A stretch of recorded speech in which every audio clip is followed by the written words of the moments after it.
بسم اللہ الرحمن الرحیم، ویلکم ٹو ایکسیلنس اکیڈمی۔ دوستو آج ہم عدالتی بیلف یعنی کورٹ بیلف ان پاکستان اس کے بارے میں جاننے کی کوشش کریں گے کہ بیلف کیا ہوتا ہے۔ عدالتی بیلف دراصل عدالتی مشیر ہوتا ہے، یا آپ کہہ سکتے ہیں کہ یہ ایک طرح کا عدالتی نمائندہ ہوتا ہے۔ یہ ایک طاقتور مشیر ہوتا ہے، ایک طرح سے آپ اس کو پوری عدالت سے جو ہے وہ تشبیہ دے سکتے ہیں۔ حق اور سچ کی تلاش کے لیے عام طور پر عدالتیں جو ہیں وہ مشیر یا بیلف مقرر کرتی ہیں۔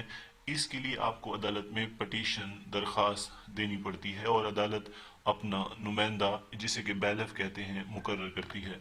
دوستو عدالتی بیلف کی ایک کنڈیشنل فیس بھی مقرر کر دی جاتی ہے، اور اگر آپ حق اور سچ پر ہیں تو یہ فیس بعد میں واپس بھی ہو جاتی ہے۔ بیلف اگر تھانہ میں جائے گا تو سب سے پہلے وہ تھانے کا روز نامچہ اپنی کسٹڈی میں لیتا ہے اور اپنی انٹری درج کرتا ہے۔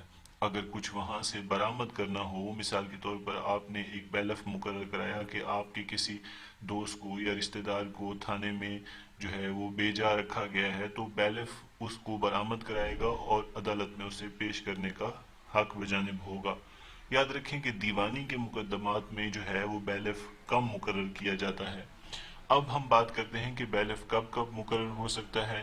پہلی بات تو یہ ہے کہ اگر کوئی جگہ خالی کروانی ہو تو آپ بیلف مقرر کر سکتے ہیں۔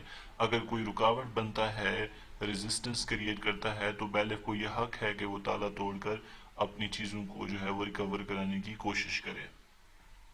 تیسرا یہ ہے کہ کرایہ والی جگہ پہ اگر کوئی کرایہ دار مکان خالی نہیں کر رہا تو تب بھی آپ بیلف مقرر کر سکتے ہیں۔ خرچے اور نان نفقہ کے لیے بھی آپ عدالت سے بیلف مقرر کرا سکتے ہیں۔ اگر عدالت نے اس شخص کے خلاف وارنٹ گرفتاری جاری کر رکھا ہے تو بیلف اس پر عمل درآمد کرانے کے لیے مقرر کیا جا سکتا ہے۔ تو دوستو بیلف ایک مشیر ہوتا ہے جو عدالتی حکم کو لاگو کروانے کے لیے اور بعض اوقات آپ کے حق اور سچ کی تلاش کے لیے مقرر کروایا جا سکتا ہے۔ امید ہے آپ کو جو بیسک انٹروڈکشن ہے اس بیلف کا وہ سمجھ آ گیا ہوگا۔ اگر کوئی کیوری ہو تو آپ ہمیں کومنٹس کر سکتے ہیں۔ Thanks for watching, stay tune.